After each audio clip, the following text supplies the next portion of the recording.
All right, hey everyone. Welcome to the SGDQ panel. We are all YouTube content creators, and today we're going to tell you a bit about how we make YouTube videos about speedrunning. Now, most of us here make narrative videos, and you might not even see our faces too much. And there are also 7 of us, so we're going to take the second to introduce ourselves and give a little bit about how we got into content creation. Hi, I'm CC Neverender. I'm half of Speed Docs, representing today. I'm Dr. Swellman. I run the Dr. Swellman channel. Hi, I'm Lunatic J. I run the Lunatic J channel, and I'm also a contributor for Lowest Percent. My name is Storster. I've been doing Super Mario World speedrunning for about 8 years, and that's mainly what I talk about. I'm Dragon Blitz. I've been doing YouTube for a very long time, but very recently have started doing the more narrative style videos like the last 4 months, something like that. And I'm Waifu Runs. I have like Waifu Runs channel or Waifu Runs TV, and I've been making narrative style content for about like 3 years now. And my name is MSushi. I am owner of the MSushi channel and CEO of MSushi LLC, I guess. I usually make videos about the Portal series and some other speedrun games. And I guess we can talk about what types of videos exist in the speedrunning space. Yeah. So world record progression style history videos are the only kind of videos that exist. I don't know who these other people are. Yeah, But, we're summoning Saul then. I don't see him anywhere. I am.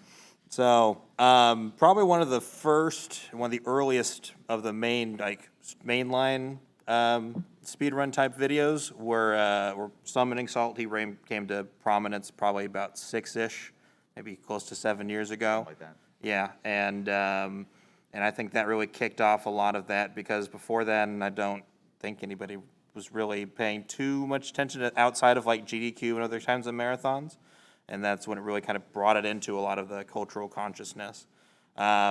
And in fact, 5 years ago, we were so inspired by Summoning Salt that we started making world record history videos for games that we didn't think Salt would ever cover. So we started trying to fill in the gaps, and that's how Speed Docs got started.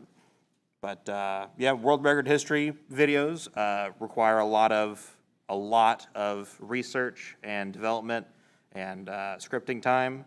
It also requires you to talk to a lot of people and get the stories from the people, because you can look at the leaderboards, you can look at the spreadsheets, and there's a lot of data there, but the data doesn't always tell the whole story. You got to talk to people and really get that human level, like, this is what happened, this is what I was feeling, kind of moments to really sell the story. So Yeah, those videos are awesome, and probably everyone in this room has watched a world record progression video. Yeah. I, as a resident Zoomer, I go on TikTok and I see videos of we're finally landing home and like speedrunning memes, and that's like how people interpret speedrunning at large. And a lot of people who are speedrunners, when they think of making YouTube videos, they say, I'll make a world record history of my game. That's a really long project, and fun fact, there are more types of videos you can make. that's true. Dragon Blitz, you want to talk about the types of videos? Yeah, so there are several different genres and types. You can make anything into a speedrunning video, really. It really does come down to the narrative that you're trying to portray more than anything. Like, we have examples of like explaining a task that takes 20 seconds, but taking 20 minutes to explain the full task. You have all sorts of different videos from fantastic creators that we have as an example here. There are many different ways you can take live stream clips and take those and create a narrative out of that. You can take a narrative out of an individual run, a series of runs, a tournament that's happening. You can be incredibly creative with the types of videos that you want to make.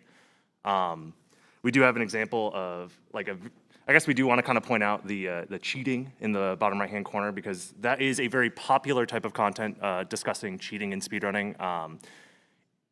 It is kind of an elephant in the room. You have to acknowledge that a lot of people are interested in it, but you do want to be very careful when you discuss a topic. If you decide to discuss a topic like that, you want to have a lot of tact for discussing it in a way that doesn't bring too much negativity. You have to understand the type of audience that might click on a cheating video might not be also interested in the wider array of speedrunning. They might just be interested in the drama behind the cheating and stuff like that. Not to say that you should never make a cheating video, but you have to be very careful.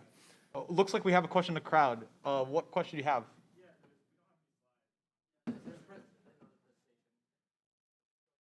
Oh. Fantastic. Thank you for letting us know. That is very important because we're looking at some fantastic graphics that we spent a lot of time on. Yeah, thanks. Also, there will be a Q&A at the end of the panel if you have questions. But yeah, I started making basically like stream highlights like 8 years ago, and then eventually I wanted to do more. It's an iterative process of deciding like, okay, I've made stream highlights. Can I make these into more of a narrative behind a specific run? Can I talk about other people's runs? Can I edit together a script? Can I do voiceover, stuff like that? I just like to toss in here, I think that it doesn't really matter what type of video you do. When it comes to speedrunning, it's all about the narrative. So there are tons of different ways that you can showcase speedrunning in the community and stuff.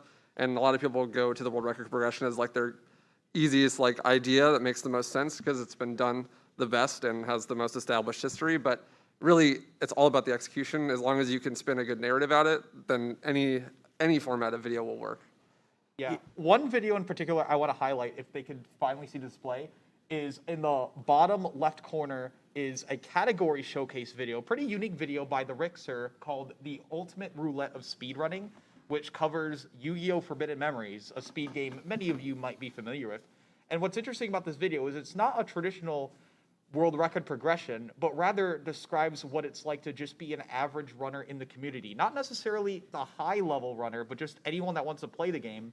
And it shows what it takes to complete a run, the ridiculous RNG you have to go through, what the experience is running the game, showing off a lot of clips of funny and hilarious moments, maybe lucky and unlucky moments happening in the game, and what separates the people that get really bad runs and the ones that get world record runs in the incredibly random speed game, as well as, I think, talking about how ridiculous the final gauntlet is and how fun it is to just race with friends and whatnot.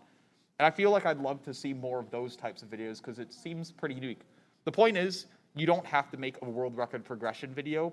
You could be really creative with your topics that showcase your community, not necessarily just the top dogs, but just everyone. Yeah, I like to say there is nothing too uninteresting to make a video about if you truly think it's interesting. And to bring this point home even more, just so you really get it, we have 2 slides about it. That's how important it is. Yeah, I mean, the sky's the limit for content. I mean, there's probably at least a couple people in here who've been on YouTube and they constantly am clicking the recommended page for hours on hours. I've done it multiple nights. I hate to admit it. You know, you can really do anything you want. Honestly, I would say if there's a topic you're interested in talking about, even if it already exists, if you can find a fun way to spin it, or you think there's some gaps in in information that haven't been covered yet, then go ahead. I mean, I feel like my channel's a great example for that. I've had a very much just kind of like throw stuff at the wall and see what happens type of approach. I know a lot of people will maybe just do like one type of video, like maybe just constantly make a world record history video, and I've done that, but I've done kind of a lot of like one-off things. Like I've done a mix of like list videos, like longest type of runs ever, or I've done different mixes of challenges of like trying to speedrun a game that I usually speedrun but try to do it like one-handed, or I even made a video just showcasing a few people doing blindfolded runs. There's really no one way to make a video. If somebody's already made a video, it's really popular, it doesn't mean that nobody else can talk about that. I mean, I've made plenty of videos that very much have touched on things that people like Summoning Soul have done, but I kind of find my own narrative. Like, for example, one of his earliest videos was a world record history on Super Mario World. It was just on like one specific category, and I covered that as well, but instead so it was on the 11 exit category, which it's basically like the default, fastest game completion. But the thing is that it's actually morphed into like 3 or 4 different categories over the years. So what I did is, instead of just talking about that, I also mashed it into just talking about how it's actually became a completely different thing. So a lot of people think that you can't just talk about something, once one person does it, you can't do it. You see people saying, oh, you're copying this person, but really it's all about what you want to do. People will watch if you have something to say, if there's something unique, if you want to just put a unique spin onto it. One thing I also do want to point out, just to bring home the idea that the narrative is everything, in the bottom right-hand corner, the video by Little Aggie, shout out to Little Aggie, that is just a normal speedrun. He's just speedrunning the game, but the narrative is can I do it fast enough to refund the game? Because everybody who's played a game on Steam knows that if you play for more than 2 hours, you can't refund it. So it just spins the narrative into a completely different idea, something that a casual viewer can understand. but it's really just a speedrun. Yeah, it's got almost 4 million views, so it works as long as you market it correctly. Yeah, just to emphasize what Storster said about spinning your own videos, like there's always the 2 cakes moment where you're like, dang, someone else made this video, it's better than mine, and then the audience is like, oh my god, 2 cakes, I'll eat them both. Yeah. Also, just talking about expansive speedrun content, just looking at this slide, speedrunning is also so tangential to like challenge modes, or not challenge mode, I'm Portal 2 brain, challenge runs, and just people exploring Easter eggs in their own game. I mean, just on the slide, Geosquare's video, The Quest for the Tallest Cactus in Minecraft. If you've never watched this video, like you're thinking about that right now. What is the tallest cactus in Minecraft? It's so fascinating. And also Average Trey's video about pausing in Mario Sunshine. You think that's a little weird? You can't make a 9-minute video about that. Very, very good video. I mean, really the sky's the limit for a game you care about. And you know, you speedrun the game, you spend hundreds of thousands of hours in it. You know all the nicks and crannies, and it's awesome to share those types of things. Yeah, I'd also like to throw in that you can also take inspiration from other groups. We didn't talk about it, but there's this really awesome channel called Awesome Sauce that makes Smash videos. And literally all their videos is just look at all this crazy weird stuff that happens in Smash Melee. And it's like, they only know that because they're really involved with like competitive Melee. And they just know a bunch of nerd stuff and can show it off in a cool and interesting way, which is exactly what all these videos do essentially. The point is that you get rewarded for experimenting within a genre. I mean, even when Summoning Salt started in 2017, world record progression was very experimental because no one really did that beforehand. And you could say that about any of these other formats. The point is, if you're looking to get into speedrunning content, do not be afraid to experiment because you just never might know what will stick in the long run. Yep. All right, so panelists of 7 successful YouTubers, it seems like you've told me that I can make any type of video I want. One problem, how do I make a video? Good place to start. Yeah, how do you make a video? Well, there's a lot that goes into it. It seems overwhelming at first, but it's really not. You just have to know how to structure it. And so what I like to do first is, come up with an idea. Like, what do you want to talk about? What do you want to make a video about? And just, list some stuff out and pick one. And then just start researching.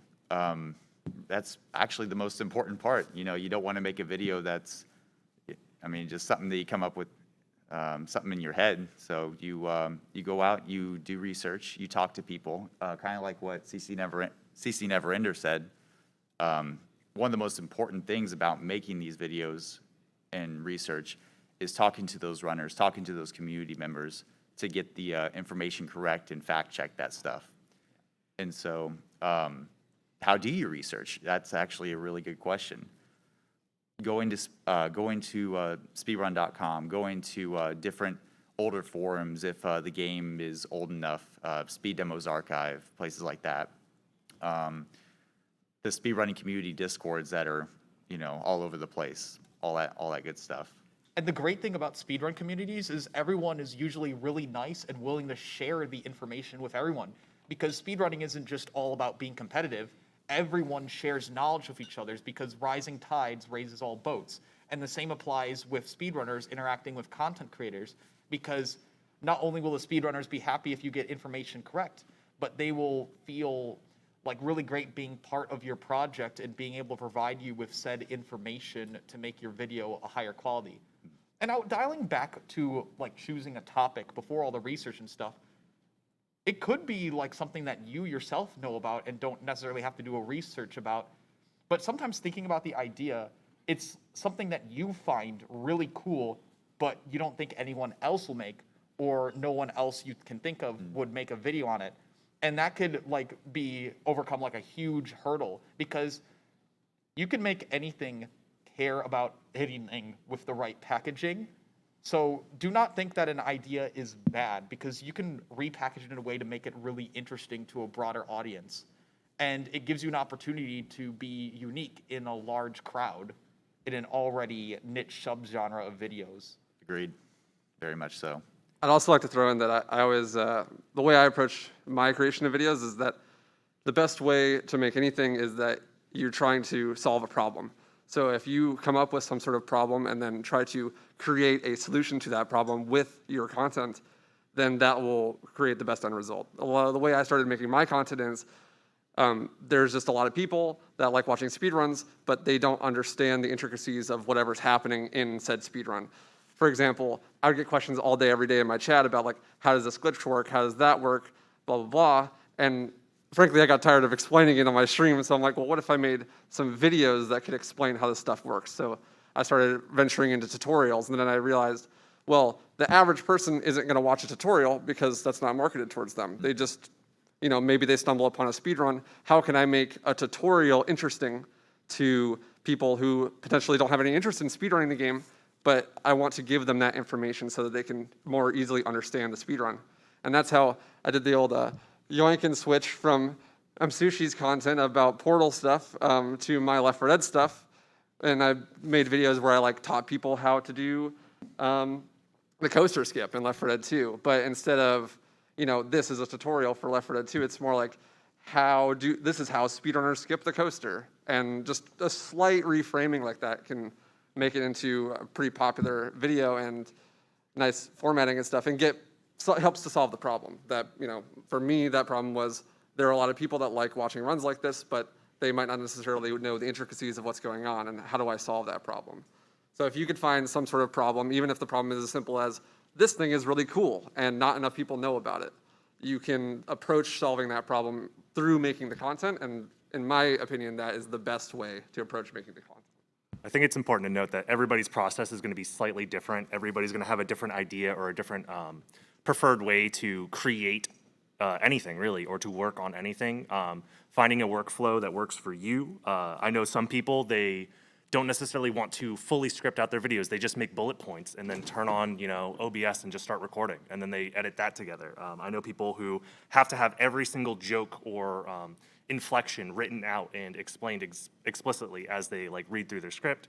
You could also, maybe not even do any voiceover and just create clips. There's many different variations of ways that you can create content and various ways that you can package it and, create videos.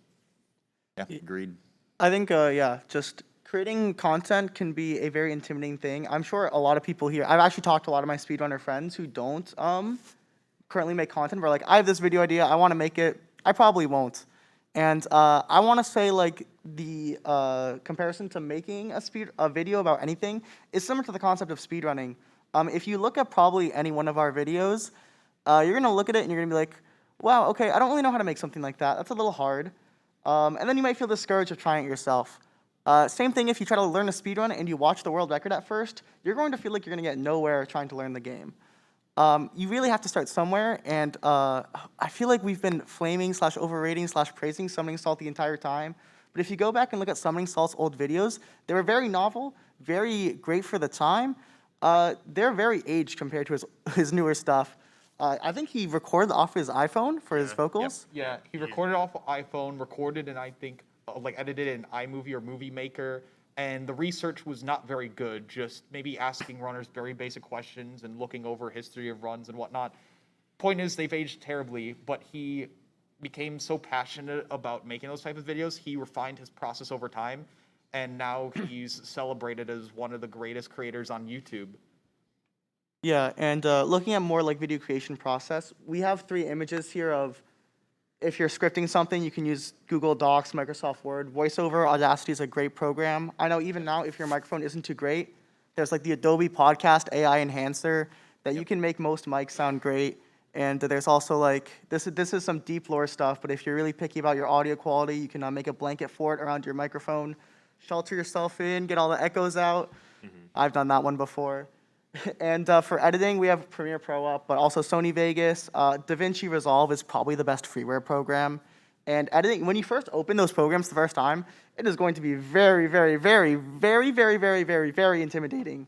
There's a lot going on there. But what's awesome is just like learning a speedrun, if you go up to someone and say, how do I do a Celeste any % speedrun? They're going to be like, okay, well, there's a lot of inputs that go into it. There's a lot going into it. But if you say, oh, how do I do this one room in this part of the speedrun? They'll say, oh, these are the inputs.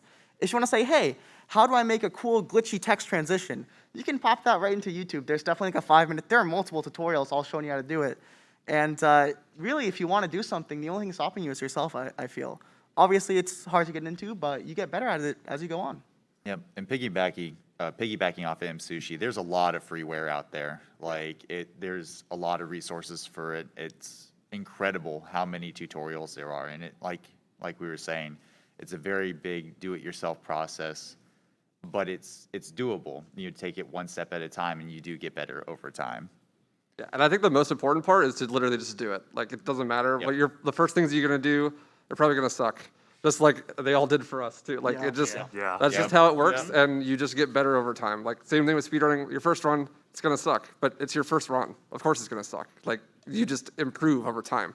And so just, whatever it is, whatever the idea, just do it. Just create the thing. Even if you don't wanna make it public, you just show it to some friends or something. Just that will be completely instrumental, way more than anything we could tell you, is just doing it yourself and just making it. I think another parallel to speedrunning is a lot of people I think can, that are into speedrunning and have done speedruns can relate to the idea of like, oh, I don't own a Super Nintendo, but I want to speedrun this Super Nintendo game, so I'll download an emulator, I'll get it off of like the WiiWare or whatever you have available. It's about not about like finding like, oh, this is what everybody else does, so I'm going to do that. Just do the run. Do the run with the tools that you have now. Same with making videos. If you don't want to spend hundreds of dollars on the Adobe Premiere Suite, you can just find free alternatives. You can, you know, not have to force yourself into a expense that you don't need. You don't need to buy new microphones. It's perfectly fine to use what you have now just to get the experience, and then you can upgrade as you go along. Yeah, it's even better if you're already an established speedrunner or like Twitch partner, something that already has that kind of equipment. That's already a huge advantage in terms of quality. Just be a Twitch partner. Yeah. Yeah. It's easy. Easy. Yeah, cool. I guess, I think again, that's- yeah, a lot to unpack in terms of doing stuff. It's also worth noting, like, everyone has their own style. And it's also weird because we obviously all speak from experience, but I don't know how you guys feel, but I feel like it's really weird to call ourselves, like, professional video makers. In the concept of, like, DIY, I feel like it's, not that it's faking it till you make it, but when people say, like, oh, I really like your videos, I'm like, thanks. And then I watch Dr. Shulman's videos, and I'm like, I'm not good at editing. Like, how does he do that? You know, and we obviously, like, fanboy girl over each other's videos all the time. But, yeah, obviously there's self-improvement to it, just like normal speedrunning. I think the biggest thing I would say is like don't compare yourself to others, or like if you really can like try not to get yourself into like imposter syndrome and all that kind of stuff. Like just stick to your own lane. Very much, it's good to be inspired by people. You know, take some ideas from people, and you can maybe use that to combine it into your own product. But don't look at somebody else and be like, oh, I have to make it like this, this, and that. I very much did that with, like, when I started, I was like, oh, how do I be like summoning Sultan Bismuth, when that's very much not the healthiest way, because that just leads you into one specific box, and you will not get anywhere. You really should just do whatever you can do at the time. And the more you do it, the more you develop your own style. Like, people don't realize it doesn't just happen overnight. You don't wake up one day and go, oh, this is my style. I sound like this. I edit like that. It's really just, you got to keep, just doing it over and over again, repetition. You find new ways to do things. And then, after I would say after a year or two, I look back and I'm like, oh, I have a style now. It's not really something that you should like actively be like, you shouldn't try to mold yourself into one box, I guess is what I'm trying to say. You should try to make the best video you think you can make. You shouldn't be like, oh, how do I be different? Yeah. Yeah, just remember, you're not making a school project. You don't have to follow a rubric. Go crazy. Be creative. And I think if we're good with that, we can talk about something very, very near and dear that we all love and hate at the same time. And if you've ever been around a YouTube space, or if you ever watched a YouTuber, they've definitely complained about this. The algorithm. This is where aspiring YouTubers, if you take a pencil, paper, get some notes, I don't know. This is probably like, when it comes to making a video, you can make a good video, but chances are you probably want some success in terms of views. And obviously what we're gonna talk about for the next 10 minutes, this is a lot of measuring success in view counts and things of that nature. Disclaimer, that doesn't matter that much. I think there are a lot of very, very, very good videos that don't have a lot of views, and obviously we hope that people watch them some days, excluding just people on this table even. Like, there are so many other, even speedrun YouTubers that make awesome videos that haven't hit it now. But I'm just going to do, I'm sure you guys have already glazed over the slide for a second, but I'm gonna try to do some crowd participation, so don't let me down. We'll start with the base check. Raise your hand if you've watched YouTube.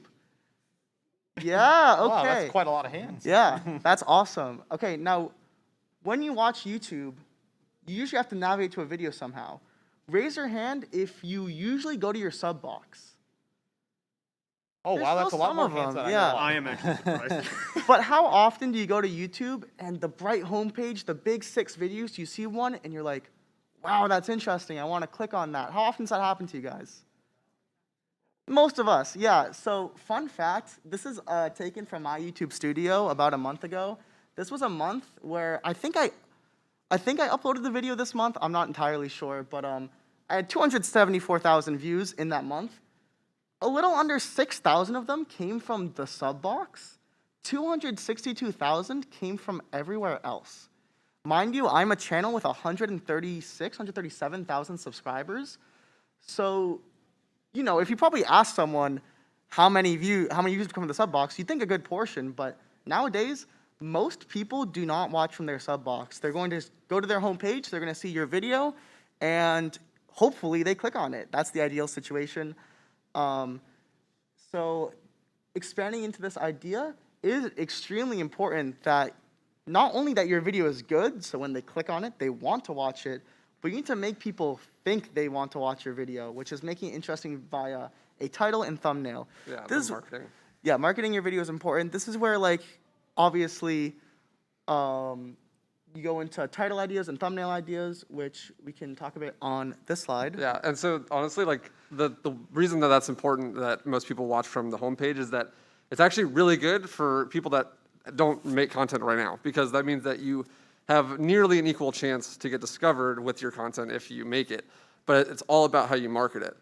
YouTube basically sends your video out to like a control group of people on their homepage, and the amount of those people that click on it and watch it for an extended period of time will determine whether it sends it to another seed of people. And then when that seed of people watches the video, you know, if a certain percentage of them click on it and watch it for at least a certain amount of time, depending on the length of the video, then it'll send it to more people. So the idea is you want to make the video idea marketable enough that people will click on it so that they can watch it, and then the video content is good enough that they watch it long enough that it sends it to more people. And because of the way YouTube works now, you don't have to have an established audience for this to work. Most of us basically had a video that we marketed really well and did really good, and that blew us up from like almost nothing to like a huge expansive growth, like essentially overnight. At least for me, that was the case, and for a couple other people, that was true too. And that's because of that process with YouTube on the homepage, and because the video idea was marketed well. It is not an exaggeration to say sometimes we spend several hours just making different versions of thumbnails and different versions of titles and whatnot, because we want to make sure it reaches that wider audience that not only is more likely to click on it, but could reach an audience that might not be otherwise interested in speedrunning topics because they either don't know it exists or regular speedruns aren't inherently appealing at the moment. Yeah, I think that in some cases, honestly, the video, like the idea, the marketing, the thumbnail and title and stuff is arguably more important than the actual quality of the video when it comes to getting people to watch it. Yeah, that being said, you want to make sure you have a good video underneath it, because otherwise no one will click on your videos anymore. Yeah, you want to get people to click on it and have the idea be interesting so they want to watch the video, but then obviously the video has to be good enough to maintain their attention during it, so that the watch time stays long and so that it will be recommended to more people and that people will want to enjoy your content, obviously. But going back to the process of making videos, I know at least for myself personally, you want to think of the thumbnail and title as like a thesis statement for your paper. It's like the reason and the idea behind the video. It's literally the most important part. Before I start any video project, I think of thumbnail, title. Before I write anything, before I do any research or anything like that. Sometimes I'll have a subject and then retroactively try to create a thumbnail and title for that subject. Think like, oh, the Left 4 Dead community did like a race this weekend. Like, how can I market this? And so I can, you know, retroactively be like, well, it was the hardest category in the game, and like it was a crazy race, and it took like 8 hours or whatever. And then I can, you know, how do I get people who don't understand speedrunning or Left 4 Dead speedrunning, like what about this is interesting? Like what would catch people's attention about this race? And so for me, it was like the most cursed Left 4 Dead speedrun race ever. And that was like a very successful video that I made. And just all of that was based upon that thesis statement. Like, what was interesting about the subject? How can I get people who don't know what I'm talking about or don't care what I'm talking about to care about what I'm talking about? I'm sure there's a lot of us, especially on the panel, who have scrapped full videos. Like like we started the process and it's like, I can't come up with a title and thumbnail for this. I can't continue. There's like, I've at least experienced that where I'm like partially through like writing up a document for a video where I'm like, I just don't see an angle where I can market this. And I've been sitting on a nearly completed script for, no joke, a year, because it only recently I thought of like a clever way to package the video. That's how important it is. yeah. Yeah, just looking at the visual that I added, the metaphor of title and thumbnail are like a GIF wrap into your video.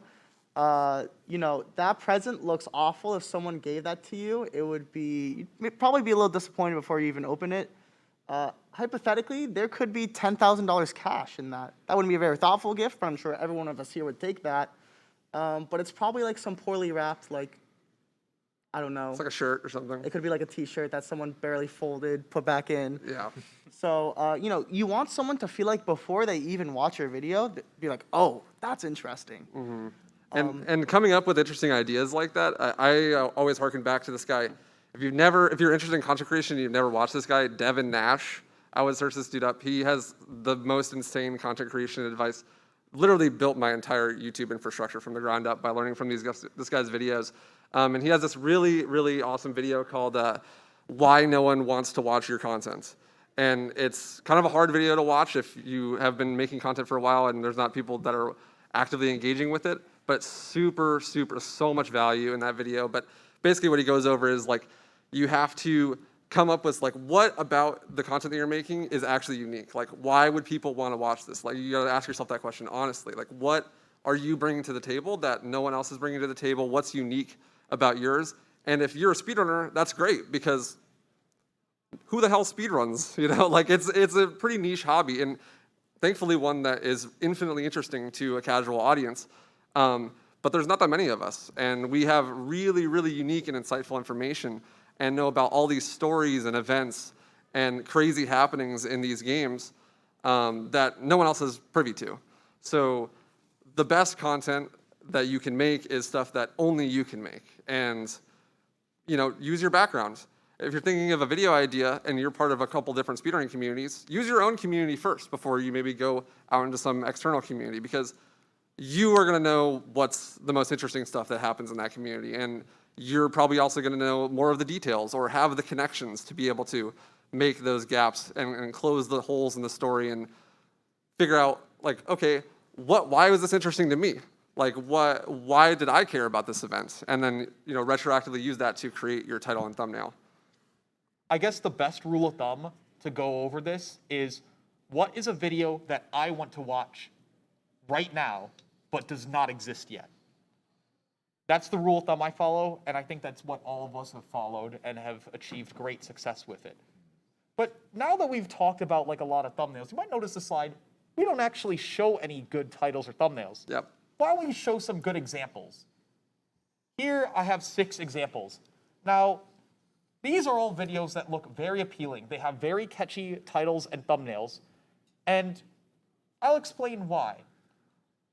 So first, do you notice thumbnails before the titles? Raise your hands if you do. Okay, raise your hands if you notice titles before thumbnails. Raise your hands if you've never clicked on a video because the title is way too long. Okay, a few of you. But I think the most important thing is the thumbnails. Now, I'm going to break down a lot of these thumbnails like general rules of thumbs. First rule is a bit of a syntax error. On the bottom right corner is your timestamp. It's small on desktop, but on mobile, it's much larger. So you got to be aware of what you put in the bottom right corner so it doesn't get blocked by the timestamp too much. Second is a rule of thirds. The rule of thirds is a concept usually used in art where you have like these lines and you want to have your most interesting objects on those lines, which is where your eyes are going to be drawn to, as well as your focus points. You want to have no more than 3 focus points on your thumbnail, whether it be objects, text, or whatever, because then it becomes too busy. And now a lot of you will probably put images on there. We have a background image. Sometimes you have to have it blurred a bit so the images on the foreground do not blend in, which is why it's important to have drop shadows, outlines, or outer glows to make the foreground objects stand out while maintaining the rule of thirds. And now when it comes to text, this is super important because I see a lot of people make this mistake. The text is either too small or uses colors that blend in with the background or foreground and make it hard to read. You want to make your text whenever you use in thumbnails like really legible, and you want to make the text have purpose. You do not want to have the text in the thumbnail be too repetitive to the title. Sometimes you could do it in an interesting way where the title of the video presents itself as a question and the thumbnail is the answer. Like, I think that I'll break down each one of these thumbnails and why I think these titles work. So every single one of these titles, I don't think all of them are necessarily under like 50 characters, but the magic number for title length is you want to keep it like as few words as possible, like 50 to 60 characters should be your limit before it becomes a bit too long, and you want to have your main like keywords in there that form an interesting question. And I'll go over each of these titles and thumbnails one by one. Starting off with the top left corner, we have a video of simply on the history of a muck runner. You know, that speedrun challenge that Moist Critical held for 2 weeks. There's a video, you could title it How Speedrunners Broke a Muck Runner or the History of a Muck Runner Speedruns. But chances are most of you in the room, if you didn't know about that challenge, don't know what a muck runner is. So what's an interesting way to market a game that's more obscure and unknown? You frame it in an interesting way, such as give speedrunners $10,000 in 14 days, and this is what happens. And then you show the thumbnail, it's like showing a timer and a glitch to show, like, oh my God, this game looks insane. I don't know what it is, but I gotta see this. In the center, on the top row, we have a video on Ocarina of Time 3D speedrun that people do on Valentine's Day tradition called Dampe's Valentine's Day, where people open a grave to respawn Dampe to get a heart piece until they get like a full row because you could duplicate it. But that's kind of a hard concept to address to an audience. So you say, why do these speedrunners open a grave 1,000 times and say 8 hours later? You want to click on it thinking, I don't know. Why do they? It seems awfully repetitive. And then you learn about the history of this tradition and you think, oh, that's really cool. I learned something. Another one on the next one, another Zelda one, is about Twilight Princess low percent. Now, to some people, is putting in a title like a low percent is kind of hard to sell outside the speedrun community because sometimes people don't realize it's like the lowest percentage of items. So how do we frame this run in an interesting way? A low percent run that's 17 hours. Well, what is most of the run doing? Staring at a rupee, and I'm thinking, how is this a speed run? How is this a speed run if you're just staring at a rupee for so long? Put that in the thumbnail. World's hardest game. How do they conquer it? 0 deaths. You've probably played the world's hardest game on a computer at like school or something, and you've probably died a bunch, and you've got to see it like, oh my God, the world's hardest game, how do they not die in this? And what about M-Sushi's, the quest to beat Portal glitchless? How do you show like a good screenshot of glitchless Portal? You show like a clever like physics diagram and like the time going down. Or sometimes you can do like a cool thing that Zweek and some other people do where they do a more minimalist like cutout design that just looks aesthetically cool while still showing the concept, such as how like the incredible world of Titanfall speedruns and just showing like a cool outline and some lines and whatnot. Yeah, I do that a lot of the times. I do like these minimalist thumbnail designs. Tomato Anus also does this a lot too, where he just makes a thumbnail that is just really visual interesting and like you immediately recognize it as the game. And I often do that a lot myself when I have an idea that the title alone can market the video. I just need like some visual to make people know what game it is. Like I did a video where it was called like why Dead Space 2 speedrunners stand still for 2 minutes and 14 seconds or something. And it is just like a picture of Isaac Clarke like in space, but minimalist. And that one did super well. And that whole video is basically just there's this glitch that we do in this run, and it's a really cool glitch, and I wanted to make a video about the glitch because it's really complicated. I wanted to explain it. I was like, well, what's interesting about it? Well, for one, you stand still in the middle of space for 2 minutes and 14 seconds. Like, that's just weird. Like, you hear that, read that on a thumbnail or a title, and you're just like, what is that? And that question, like, getting people like genuinely interested in the idea is huge for getting people to click on your videos through the thumbnail and title. Yeah, because what many people forget is your target audience isn't just your friends in the speedrunning community, it's people outside of it, the wider scope of YouTube, people that are majorly not speedrunners. You have to sell these concepts to them, and you can't like put your titles or thumbnails on something like too obscure that they wouldn't know what's going on. You gotta like show them something that draws them in, and then give that more detailed information in the video itself. And they go like, oh, that's why it looks like that. Yeah, that's another important thing. You also want to, you could exaggerate things in the thumbnail, but you want to be truthful in the end, because that sells your content. Think, wow, that was really cool. I'm really glad I watched this. I will watch more of this person's videos. And another important thing about titles and thumbnails is I mentioned earlier that sometimes we spend like dozens of hours sometimes like thinking of titles and thumbnails, running it through a character count, making sure it's like under 50 or 60 characters, making different title variations, asking each other which one looks better, A, B, or C, and whatnot. Sometimes our video isn't performing as well, and we just like change it midway through, and it increases performance because it's marketed better. And there's no better example than one of my videos, my most popular video by far, which is how speedrunners beat the Ocarina of Time Brawl demo, which is a 5-minute demo in the game that is just in the starting area, and speedrunners found a way to reach the end credits and beat the final boss in this demo, which was impossible for over 15 years. And they want to, and you're trying to get the viewer to understand how do they do this. And when I first released this video, I thought the best way to do it was to have Link hold a Smash Ball and have an arrow point to Ganon being defeated. But if you looked at that, you probably wouldn't really click on it. And a lot of people didn't click on it. It capped out at like a few thousand views and then flatlined for 2 months.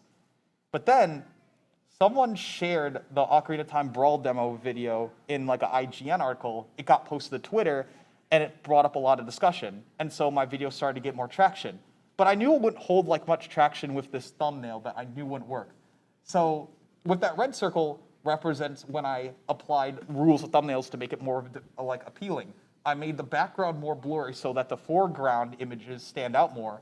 I used the rule of thirds so that there's 3 focus points: Link holding the Smash Ball, the text "how is this possible," and the 5-minute time limit.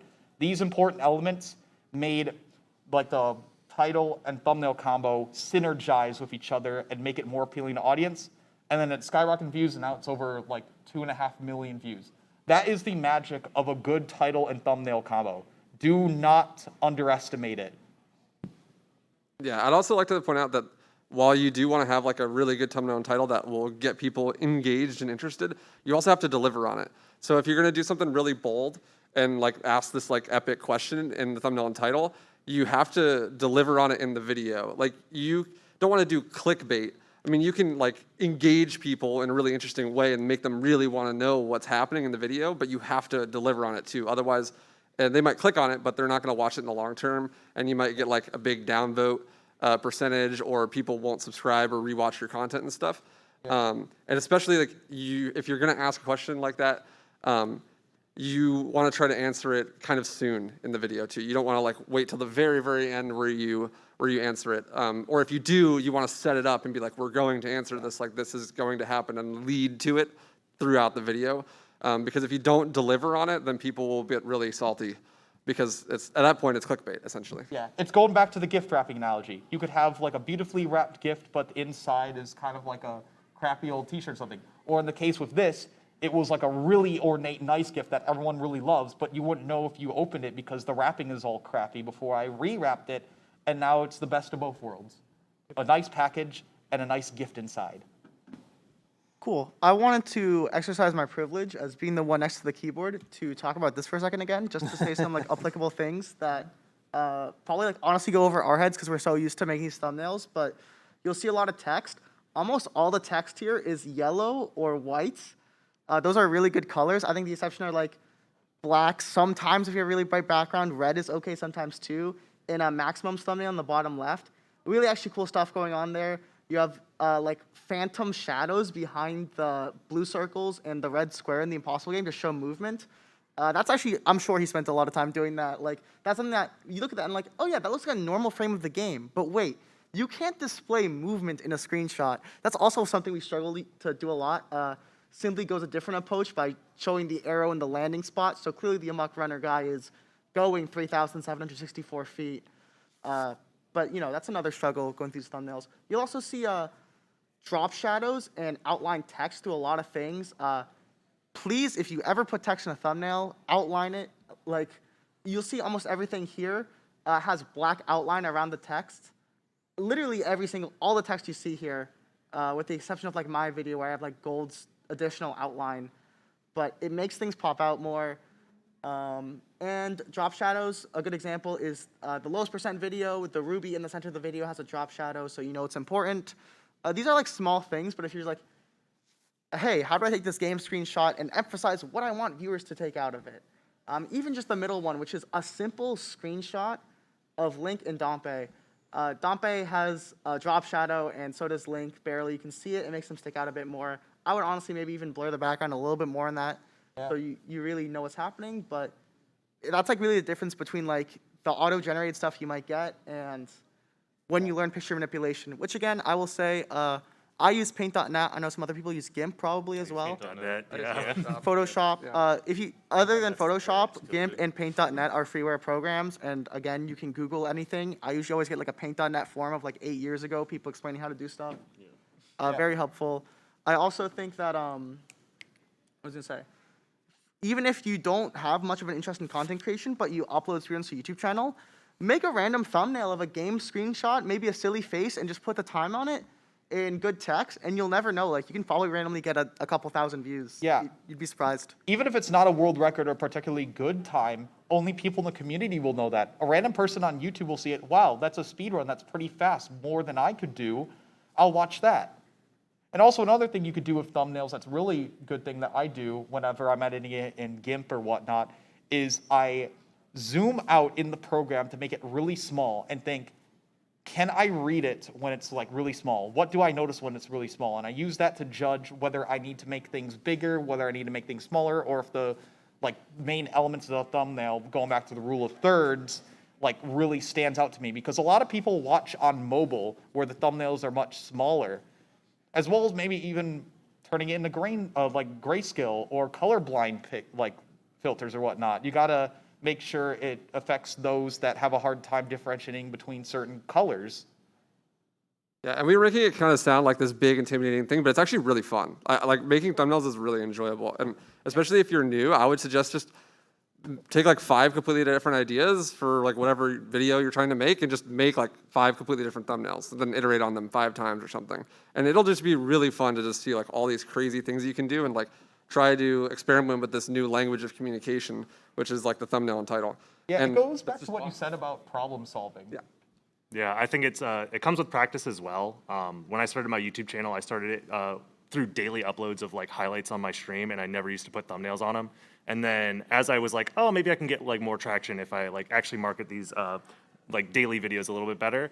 My original thumbnails were disgusting, terrible, didn't know what I was doing, didn't know any of these concepts. But over time, just from trying different things, trial and error, within like, you know, a few months, I'm like, okay, I do want to add drop shadows. Okay, I do actually care about like the actual placements of these things. And it doesn't have to be perfect the first time, much like everything that we're talking about today. It is an iterative process. And that goes back to the video editing and everything like that too. There's a lot of tutorials out there for making good thumbnails. There's a lot of YouTube education content in general, but yeah, making thumbnails and all that stuff, a lot of resources out there. If you know, this isn't something that you're currently grasping right now, so. And now that we've discussed that at length, I think it's time that we talk about the videos that we've made personally that are our proudest achievements. Yes, this section of the panel, we're going to go through one by one, and we're all going to have an opportunity to talk about what we think is our proudest video we've made, so we can kind of show you guys how how it came to be, how we struggled making it, and why we're proud about it. And hopefully it will inspire you guys if you have any own video ideas to go out and make it. I'm gonna say we're going a little slow, so we probably get a little less time here. But we'll start with Cece over at the end there. Sure. So, I don't know if this is my favorite video of all time, but I think this is a really good one to talk about. So, we started branching out from like, our first videos were all about runs that we had personally had done, or we had friends that were really involved in those speed runs. And so we started branching out into new communities, and Kirby's Air Ride was one of the ones that we really started branching out into people that we weren't personally familiar with. And so, I think one of the reasons why I like this video so much is I think we really nailed like the musical choices for the background for a lot of the narrative. And I was also able to really actually make a narrative out of something that didn't have one. Like the video before had a really strong through line throughout the whole story that made it really easy to like write a cool story about the progression of the story, of the history. Whereas this one didn't have such a clear one, but I was able to kind of cleverly actually make one or manufacture one that was like a whole, that you could follow the entire story. And I really liked that one. And I think that it really came together in terms of visually, we did really well as, like I said, the music and the story. And I think it turned out to be a really solid video. And as you can see, it's got 70-something thousand views on it. It's not our most popular video, but it is one of my favorites. And kind of in the vein of thumbnails and things, like we didn't sell it too well as other things, right? It's just Kirby's Air Ride world record history, or world record, yeah. So I don't think that it made as much views as it could have if we packaged it in a different way. But I am still very proud of the video itself and the product that we put out. So that's one of my favorite videos. All right, so this video is about how, well, Zelda 2 speedrunners use massive glitches to get world records, and they do exactly that. There was a runner named... So true. There was a runner by the name of Slackinator, for some of you might be familiar with. He has done other challenges and whatnot in the community, like Ninja Gaiden No Damage and other things like that. Guy is amazing at video games, and he had recently gotten a world record that was really not achievable at the time. And I was made privy to it through a Twitter post or something. And so I reached out to him and talked to him about it. And I was able to interview him, and he told me about some of the tricks that he was able to do in the run. And based off of that, I was able to look into the history of it and all that stuff. I love Zelda 2. It's one of my favorite Zelda games. That might be a divisive statement, but that's okay.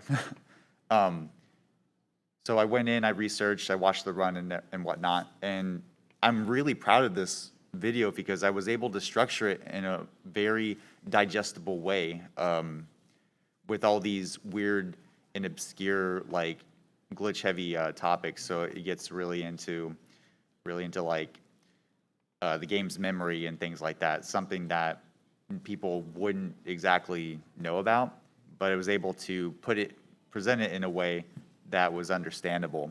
And I believe I really stepped up my editing as well in this video.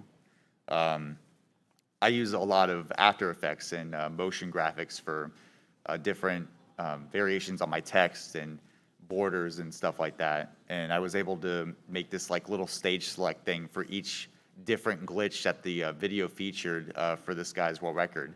And I use that in combination with good sound design and like different effects to make it look like you were choosing a stage and then going into like that stage for that specific glitch.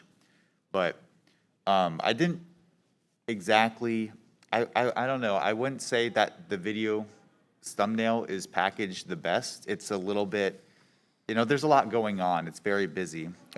Link is very glitched and whatnot. And that's because I took the approach of commissioning an artist, JV Santavito, very, very talented guy, to make this. And so that's, I think, an experience that I really, really enjoyed. and and honestly, that's something that you all could take advice from, is working with an artist is great and everything, and you come out with cool stuff. People really like the thumbnail and everything, but it may not be the best marketing material because good art doesn't always make a great thumbnail, as you might see here. There's no text, there's no numbers. It's just, it kind of comes as it is. And once you make something like this, it's really hard to get out of it. It almost feels like you're locked in with what you commission and everything. So, but no, I'm really proud of this. It was a lot of hard work. I probably put like almost 200 hours into the video. And I learned a lot from it. It's a little difficult for me to talk about my videos because I don't know if this is necessarily my favorite because I'm still so new to making this style of video of sitting down and scripting and getting ideas out there that aren't just me playing through a speedrun. But this is probably the first one where I felt like, okay, I kind of know what I'm doing now. This video is I'd say like 75%, 80% there to what I actually want to do. And it also did kind of pop off a little bit view-wise, which is always nice.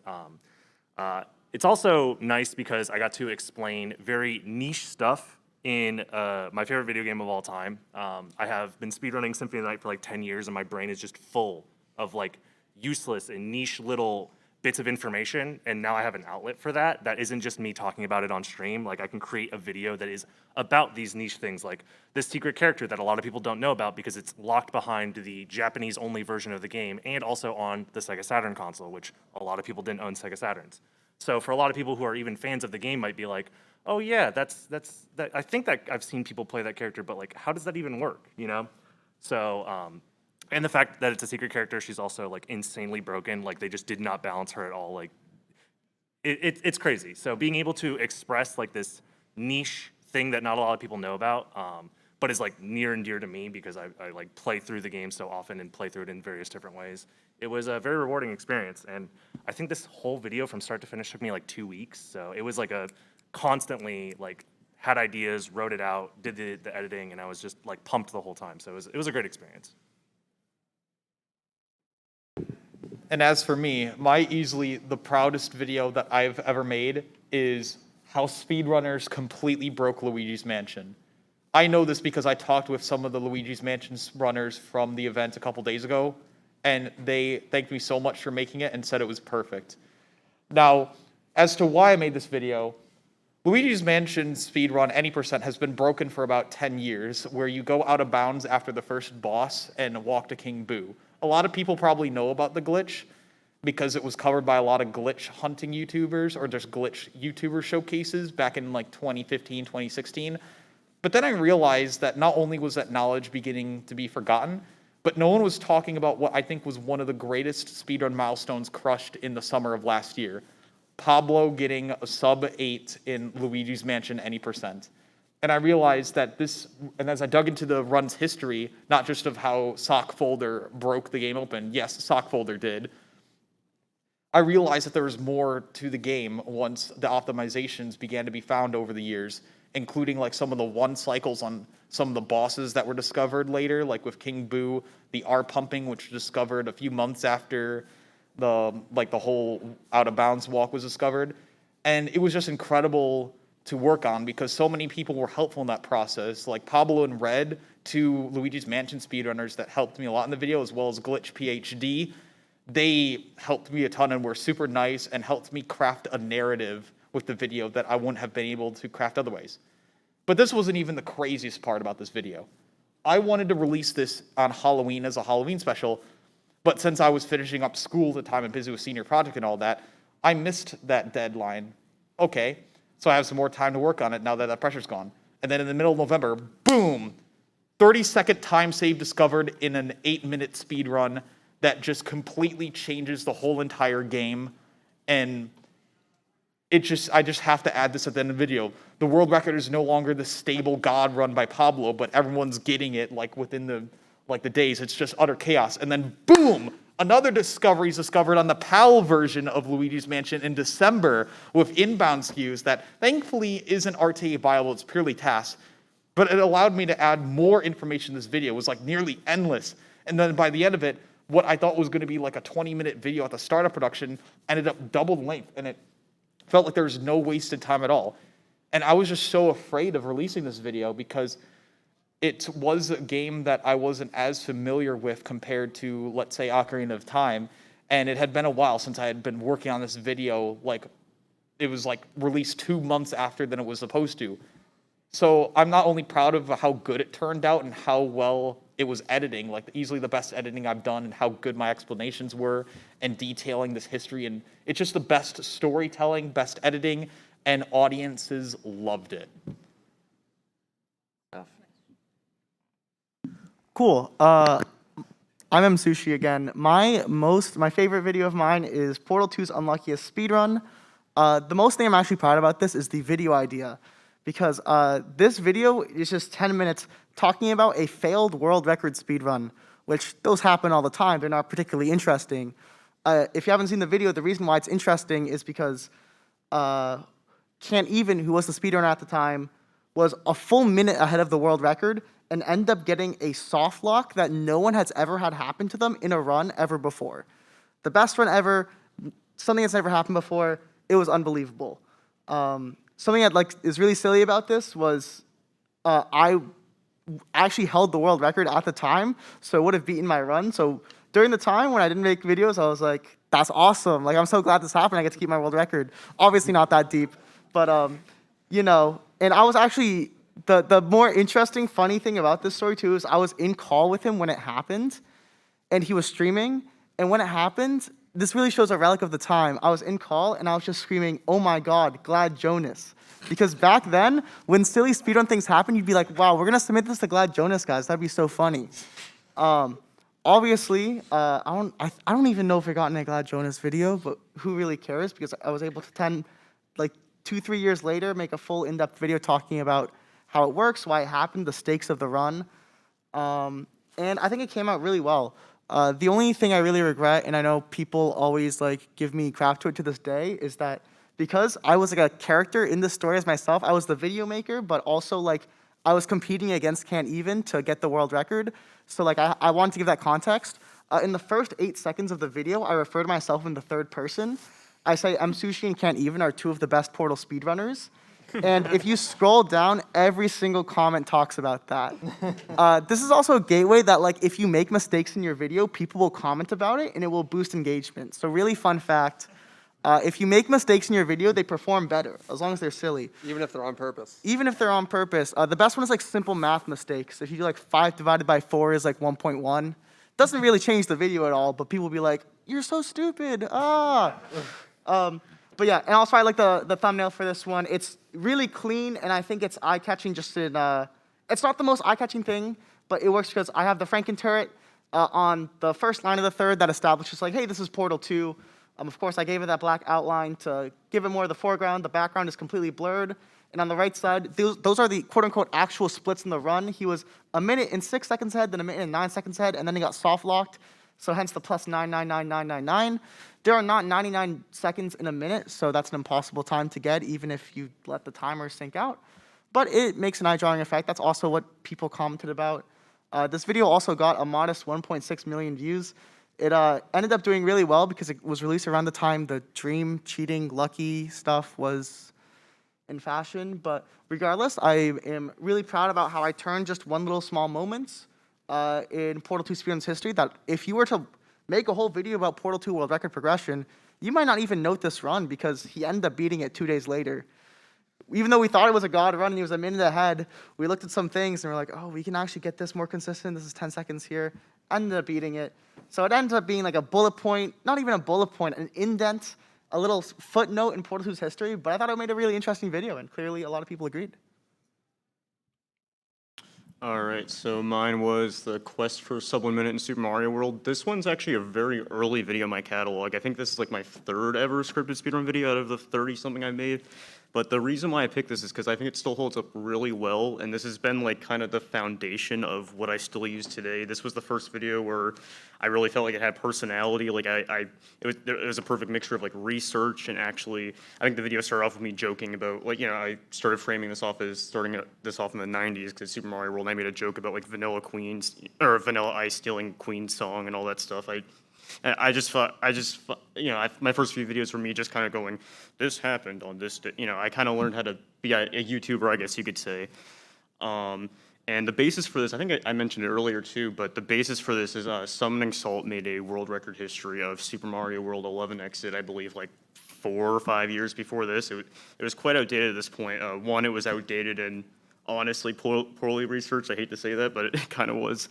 And second off, I knew I could give a big spin to this because I've been following the game since like 2013, 2014.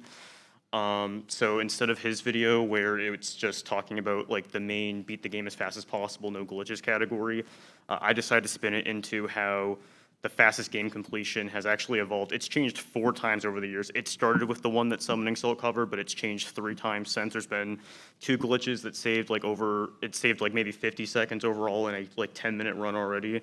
And then nowadays, obviously, it's the quest for sub 1 minute. The game can be completed in 40 seconds now, which is quite crazy. I think I grinded this over the span of like 2.5 weeks over a winter break. I was like, I need to get this out before New Year's. I don't know how I did it, 58 minutes long, quite insane. But this really taught me a lot, how to do a lot of things in that short period. I think I remember crediting like 35 people in that video between like research and facts and stuff.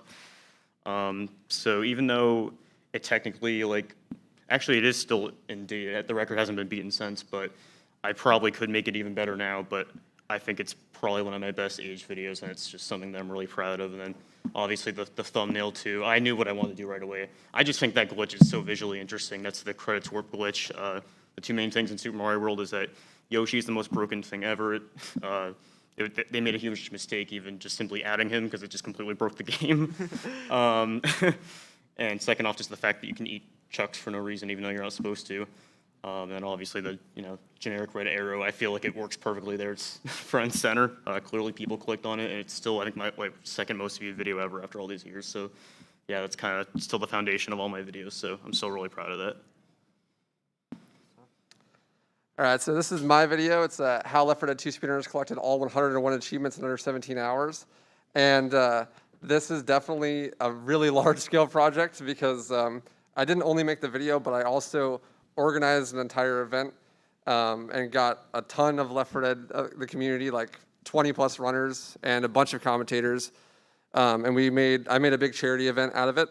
So we did the 17-hour, or an 18-hour, well, it was a 18-hour live stream where we raised money for NAMI, a mental health awareness charity. And we collected every single achievement in Left 4 Dead 2. And it was like a 20+ person organized thing where I was basically a tournament organizer. I managed everyone, made sure everyone was doing things. I restreamed it. I produced the whole event and set everything up. So this is like my most proud video because just the video itself is just a recap of what happened in the tournament or the event. But the event itself was what I was so proud of. And I just threw this video together, honestly, in like a week afterwards, just like what were all the really cool stuff that we did. And it was more like a highlight. But I just took some time, made a good thumbnail, a nice 101, really symmetrical, that made it really pretty easy. But why I picked this video to talk about was because what I was talking about earlier with you need to make some content, like what about your content is unique? Like what is something that only you could do? And it doesn't have to be some crazy large-scale 18-hour event with a bunch of staff, but whatever it is, just like maybe you are one of the only content creators that is playing this game, or you have like all this specific unique information about this thing, and leveraging your connections and your friends and the communities that you're part of to be able to do stuff like this is like really huge. This one in particular was really catchy because we actually we had friends who worked with Valve staff to make official updates for Left 4 Dead 2, and one of the achievements is you have to help a new player beat the game. They got it for free. And so we actually had Valve make the game free for the weekend for the event.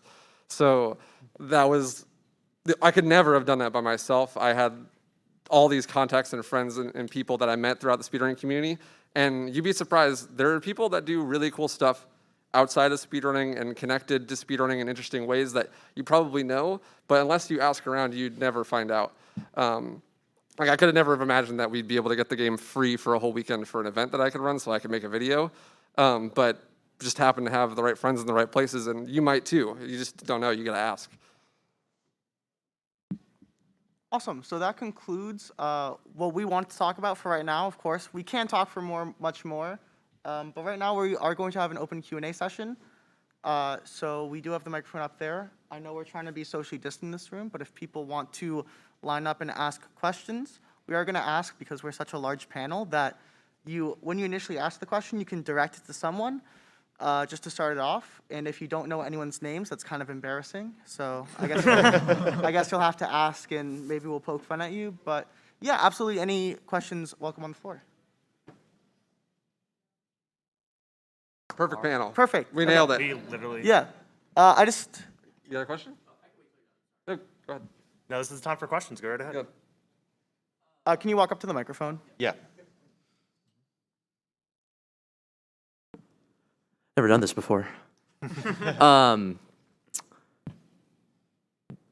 Do you feel that you still have yet to make your most like fulfilling project as of yet? I know you had your section on like what your favorite video is, but and that's like at present, right? But do you feel that you still have your best yet to come, even with like the success that you've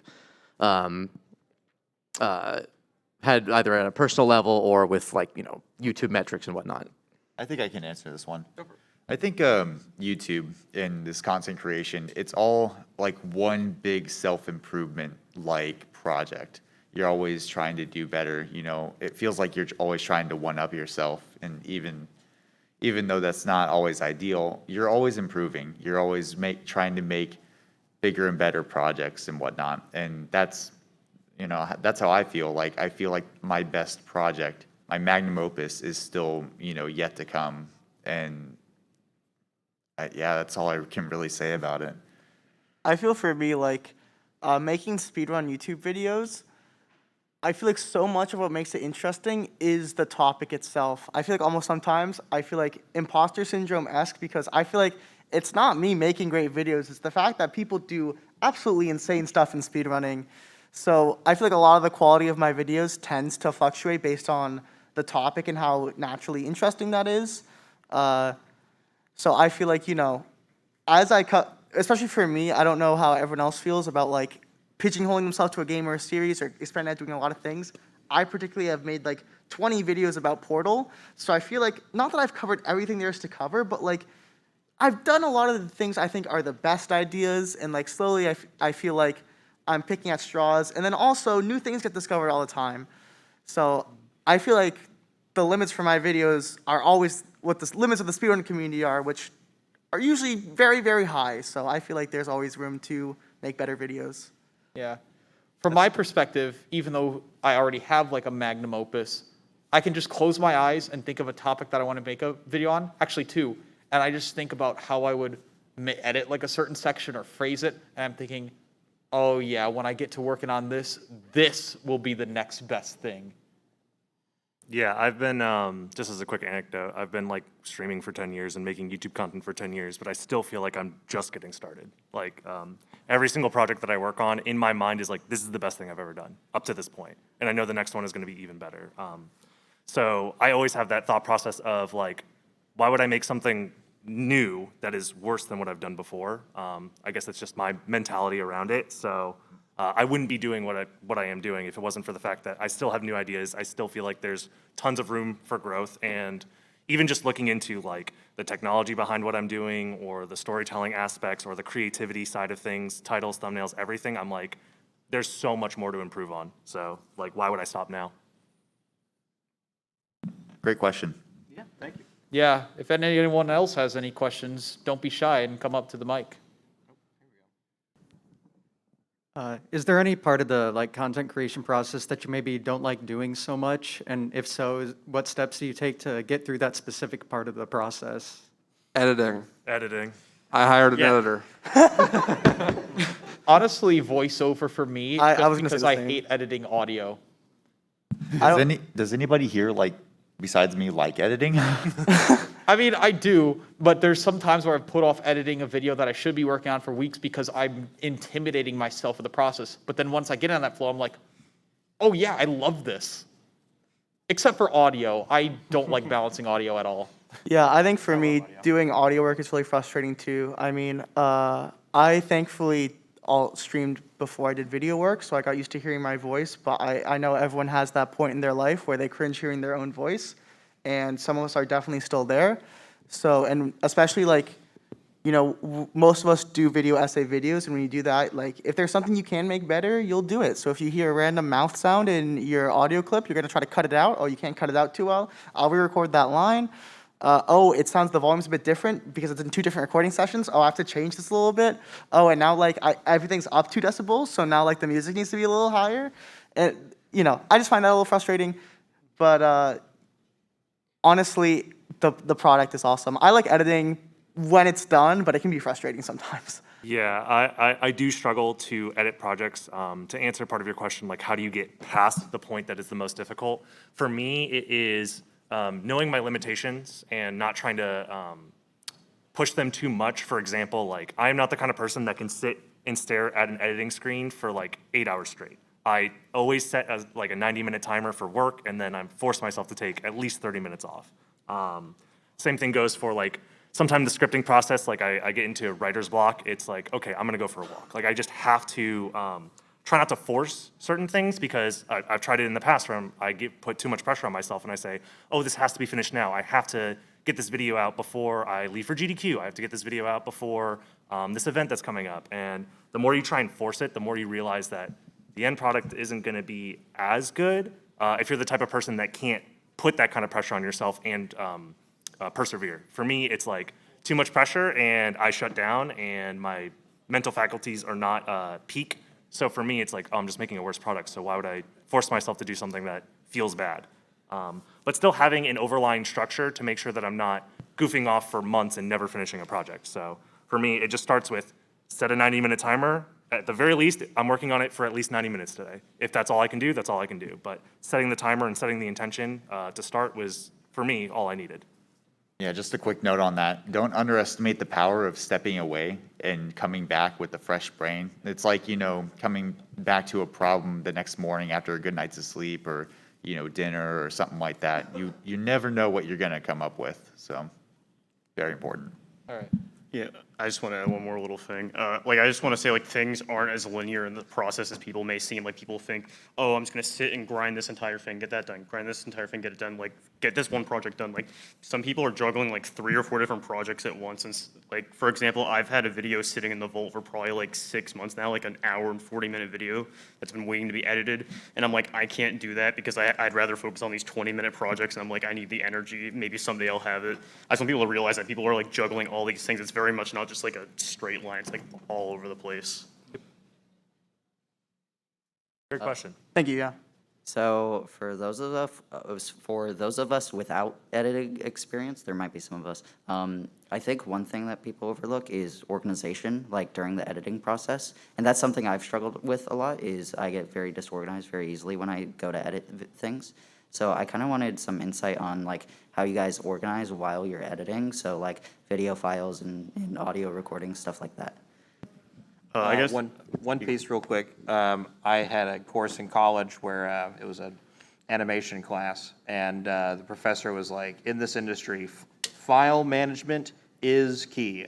If you cannot find files when you need them, you will not make it in the industry.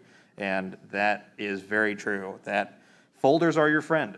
Please, by all means, you could never have enough folders. So if you're gonna make a project file, put folders and then make everything separate. This is where audio clips go. This is where my voiceover goes. This is where I use music. This is where I have clips from this thing. This is where I have clips from that thing, right? Compartmentalize as much as you can and make sure that your files are actually named appropriately. That's like step number 1. If you can't do that, you're gonna have a rough time. Yeah, but and also sometimes gathering is half the battle. Sometimes I dread editing because I'm gathering everything. But one thing I like to do is whenever I have my Google Doc open, I will leave like comments, because you can highlight and leave like a comment there. I'll put like in a certain section, I want this song to start playing right here. I want this clip to like be played right here. And then and it's there, so when I ever go to download the video or the clip or gather that image, I can resolve that comment, or I might highlight a certain part of the script, a certain color, I color code my scripts, whether like which parts have been recorded voiceover, which parts footage has been gathered for, and another color for when that section of the video has been edited. So color coding and folders are the two best things you could do. Yeah, I would say folders and just file naming and all that kind of stuff is key. Very much organized. Like I usually do like, audio, music, and I even divide the visuals folder. I have like, basic visuals and like, different text elements and all that stuff. I really wish I learned that at the beginning, like the 58-minute video I just showed, I had like 400 different things. I literally just had one folder and they were all sitting in there. I don't know how I did that. Never do that, please. Yeah. I think it also depends on like the size of your project as well, determines how much organization you really need. I've really become a fan of my script document is actually more of like a master document for the entirety of the video. So there's notes on this is the kind of music, this is the kind of visuals I want playing, this is the inflection of my voice. If I have a specific idea for a joke, to like flesh it out in the comments of the actual script itself, stuff like that. So that way when I'm editing the video, I have the script up and I just go through the script into different places where it's like, okay, it's time to edit this section. What was my idea behind it? And I have it all written out so I don't have to like try and remember what it is.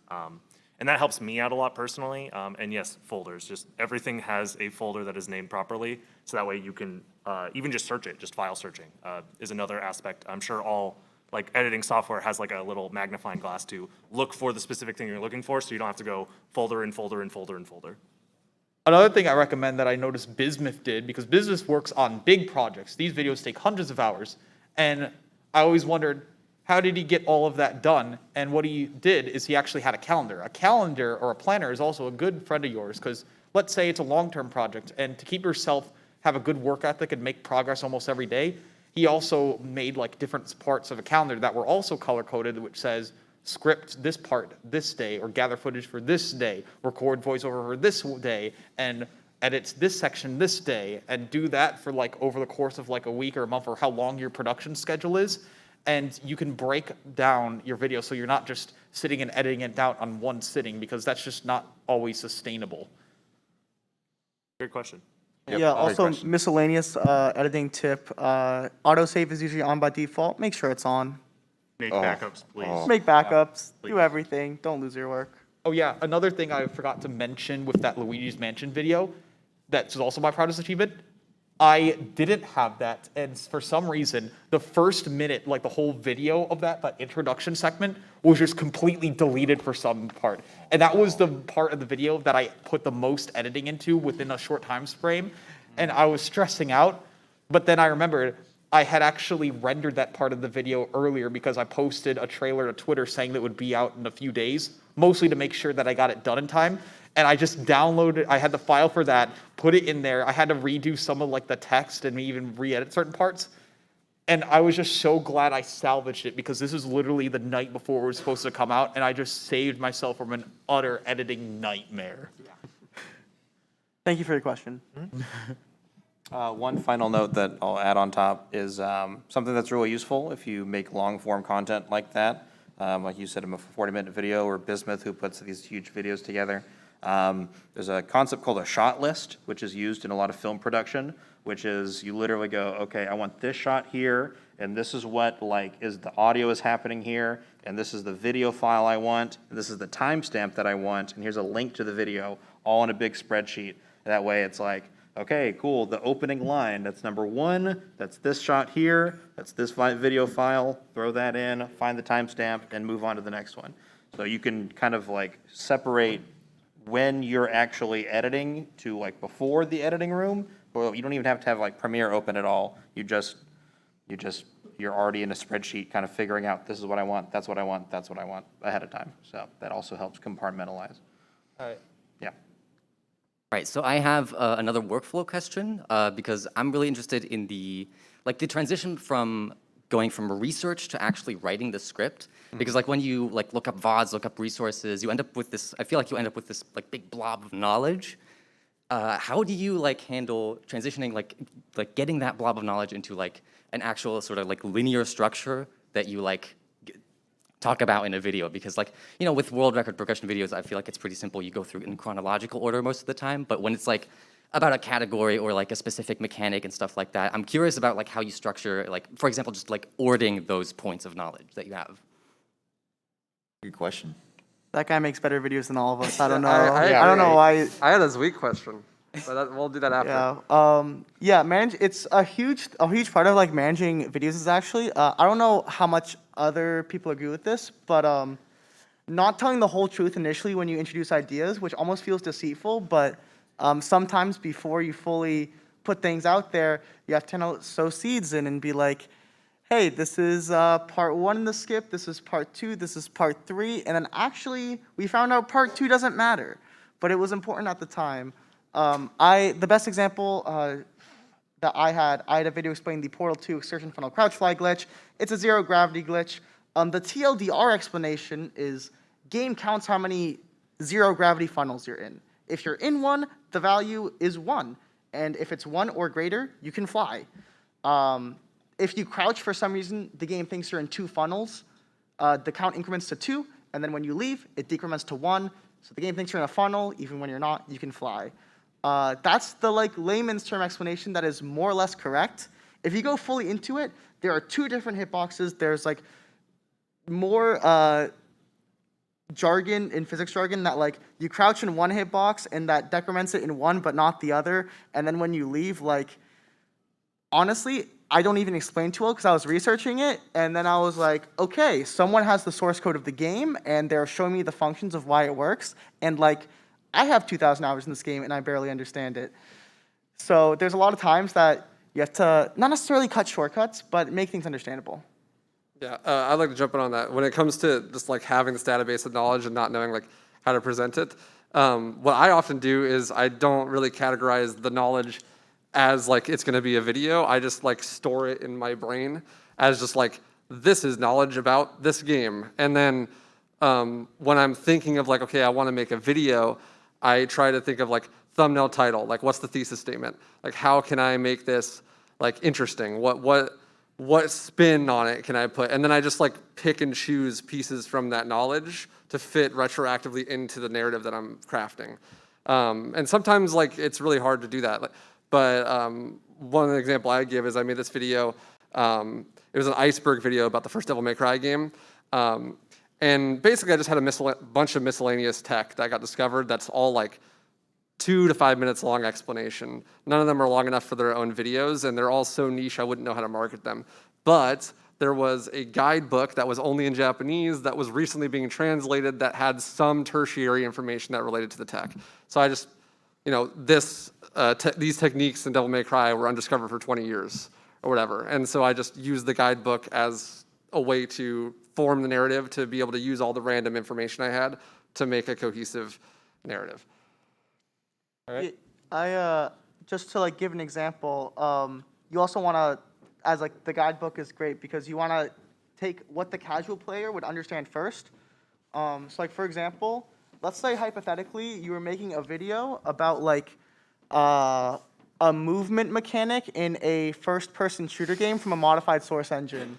You'd probably want to start with things that the viewer would already know and then more explain them in depth to say how you exploit them. That would be a good way to do it. The joke is he makes Titanfall videos. Yeah. Yeah, shout out to Zweek. That's his video in the bottom right. That's his video. That is the hypothetical video I just conjured. Thank you for the question. Yep. Hope you cannot be up here one day. I didn't think we didn't know he was gonna come here. Well, I asked him, I knew that he was going to be here, but he couldn't make it like to this time, I don't think. Oh. But he's here. Well, It's okay. we're a little over on time. So last call for questions, if anybody has one. Don't be shy. All right, cool. All right, I think that's gonna wrap it up. Yeah, I just want to say, I can't speak for everyone here, but I love talking to people about video creation. Yeah. My DMs on most platforms are open. I recommend you understand social boundaries before you go in there. But I love. Yeah, I can't. We could do a whole lot of things about funny DMs we get, but like, yeah. If you have a genuine interest in video creation, I personally would love to hear about it. I'm sure a lot of us would also love to help you too, but we also don't do free work. But you know. Also, I'd like to throw in my hat in that ring too. Like, my DMs are always open on every platform, and I am like super, super huge on people who are already doing like semi-full-time or full-time content creation and trying to help them make that more financially stable by helping them set up YouTube, because that has been hugely instrumental to me. And it could be something as simple as like setting up an archive channel and blah, blah, blah. And I could do a whole panel by myself about just that. But any sort of YouTube content creation, like if you're curious, want advice or whatever, you can DM me, wife who runs, wherever. Yeah, it's a lot like speedrunning, where you might be intimidated to ask questions, but community is very welcoming, and that involves content creation as well as speedrunning itself. Yeah, and also you might think, I mean, there are 7 of us up here that all do different things. You might think that speedrunning YouTube is kind of saturated. I guarantee you it's not. I guarantee you can find your own thing, your own videos about stuff. And worst case scenario, you get 2 cakes. Yeah. Yeah.